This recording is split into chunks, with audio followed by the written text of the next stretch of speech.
देखिए, पिछली क्लास में हम लोग पढ़ रहे थे गुटनिरपेक्षता का अर्थ, उसकी परिभाषा और उसकी विशेषताएं। विशेषताओं में से कुछ ये रह गया था कि जैसे ये गुटनिरपेक्षता शक्ति गुटों से पृथक है, यानी कि ये पूंजीवाद और साम्यवाद के विरोध की नीति है।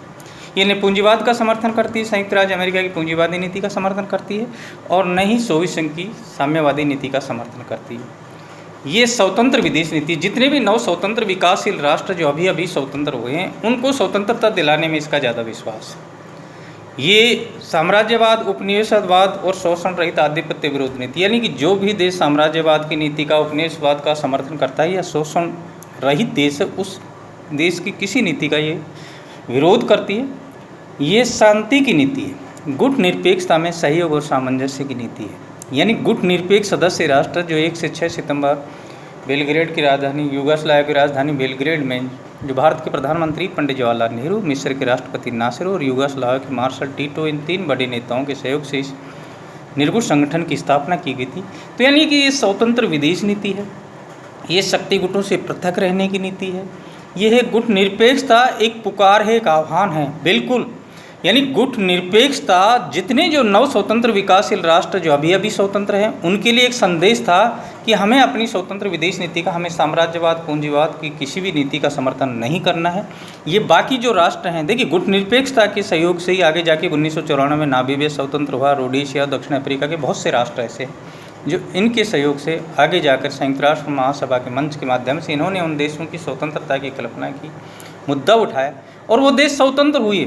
तो हम कह सकते हैं कि गुट निरपेक्षता शांति साम्राज्यवाद में, गुट निरपेक्षता एक आंदोलन है, एक अभियान दल है। बिल्कुल, जिस निर्गुट संगठन की स्थापना 1 से 6 सितंबर 1961 यूगोस्लाविया की राजधानी बेलग्रेड में 25 देशों के साथ मिलकर हुई थी, आज वो गुट निरपेक्ष सदस्य राष्ट्रों की संख्या 120-22 देश के लगभग है, यानी कि इसकी संख्या में दिनों दिन बढ़ती है। और ज़्यादातर विश्व की जनसंख्या के, विश्व के जो 200 देशों के लगभग हैं, जिनमें से 120 राष्ट्र, इसमें ज़्यादातर एशिया, अफ्रीका, लातिन अमेरिका के 9 स्वतंत्र विकासशील राष्ट्र ज़्यादा हैं इस संगठन में, और इसकी संख्या दिन दिन बढ़ती है। और हर 3 साल बाद में एक शिखर सम्मेलन में, अब तक कम से कम 17-18 शिखर सम्मेलन इसके हो चुके हैं। गुट निरपेक्ष संयुक्त राष्ट्र संघ का सहायक गुट निरपेक्ष संगठन है, वो संयुक्त राष्ट्र संघ का एक सहायक के रूप में करती है। ये संयुक्त राष्ट्र संघ की जो सुरक्षा परिषद के 5 स्थायी सदस्य राष्ट्र हैं, अगर वो ऐसा कोई काम कर रहे हैं जिससे संयुक्त राष्ट्र, तो ये उसके संयुक्त राष्ट्र के का एक तरह से सहयोग प्रदान करते हैं। और संयुक्त राष्ट्र संघ की महासभा के सारे देश सदस्य भी, संयुक्त राष्ट्र संघ के सभी देशीय सदस्य भी हैं एक तरह से। राष्ट्रीय स्वाधीनता की नीति, बिल्कुल गुट निरपेक्षता की जो नीति है सभी देशों की स्वतंत्रता की बात करती है, हर देश की स्वतंत्रता की बात करती है। इसमें सम्मिलित जितने भी जो राष्ट्र हैं वो भी बाद में जाके स्वतंत्र हुए। तो स्वतंत्रता इनका मूल मंत्र है। ये हर देश की राष्ट्रीय एकता, अखंडता की बात करते हैं। उसमें किसी सैनिक संगठन द्वारा किसी प्रकार का कोई, चाहे नाटो हो, चाहे सेंटो हो, चाहे वार्सा पैक्ट हो, यानी कोई भी साम्यवादी या पूंजीवादी गुट की किसी नीति, किसी द्विपक्षीय समझौता का ये निर्गुट संगठन या गुट निरपेक्षता समर्थन नहीं करती।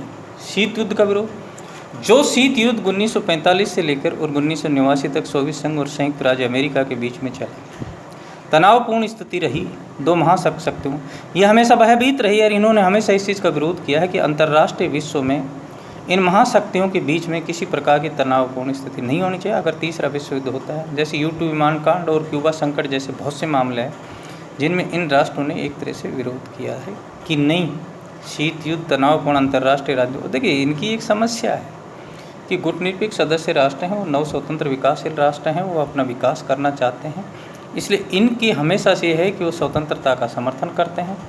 यह एक लचीली है। देखिए, इसमें गुटनिरपेक्षता हमेशा सहयोगात्मक, सकारात्मक, सक्रियतावादी नीति है।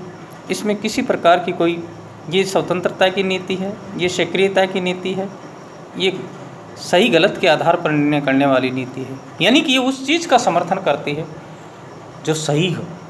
इसलिए गुट निरपेक्षता या निर्गुट संगठन की ये जो विशेषता है।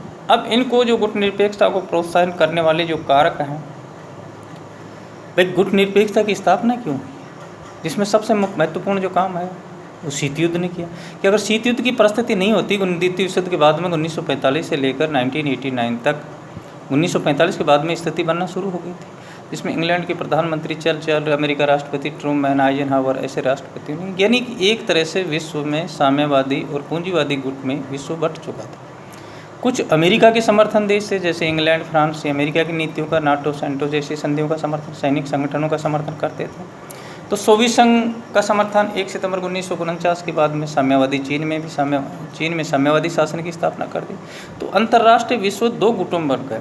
तो शीत युद्ध एक प्रमुख कारण है। शीत युद्ध की वजह से भी ये गुटनिरपेक्ष संगठनों की स्थापना हुई, गुटनिरपेक्षता की स्थापना।